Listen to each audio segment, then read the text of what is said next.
We usually see US-China geopolitics framed as a tense rivalry, but the polite reality of an official state banquet operates on a completely different frequency. Here, inside a highly orchestrated state dinner in Beijing, President Xi Jinping and President Donald Trump sit down to outline their respective visions. On paper, their core domestic ambitions seem designed to collide. Xi Jinping is driving toward the great rejuvenation of the Chinese nation, while Donald Trump's mandate is to make America great again. This data visualization shows exactly why diplomacy here is so complex. The demographic and historical gaps are massive.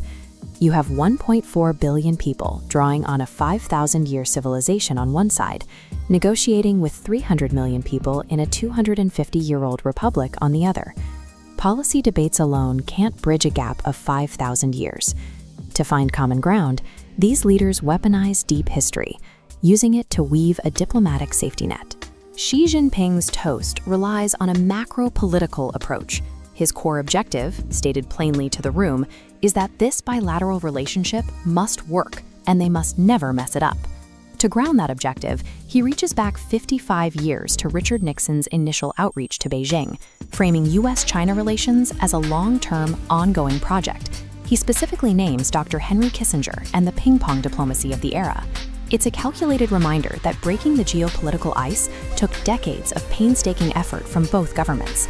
By anchoring his speech in these historical milestones, Xi argues that the current stable dynamic is a hard-won baseline. It is something both sides are obligated to protect. Trump takes a completely different rhetorical path. He moves entirely away from modern policy and digs into the deep commercial origins of the relationship.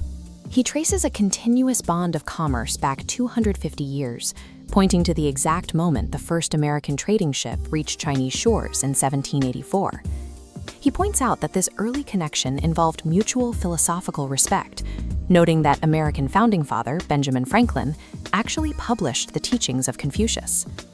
Trump even cites physical evidence hiding in plain sight, a commemorative stone covered in Chinese characters donated by a Chinese official to honor George Washington, which still sits inside the masonry of the Washington Monument. Pulling these specific threads from deep history reframes the entire dynamic. Trump is anchoring the relationship in a foundational friendship, bypassing the friction of modern economic competition. But a true diplomatic connection requires civilian history, too. The toast highlights the Chinese workers whose labor physically connected America by building the transcontinental railroads. It also maps out institutional ties, specifically how US President Theodore Roosevelt provided the funds to establish a major university in Beijing. This is a highly strategic reference. That specific institution, Tsinghua University, happens to be Xi Jinping's alma mater. The historical tour then touches on critical military cooperation during World War II, reminding the room that these nations previously fought side by side against a common threat.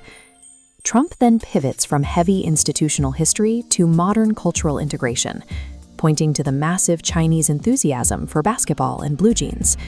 He caps this off with a surprising statistical claim.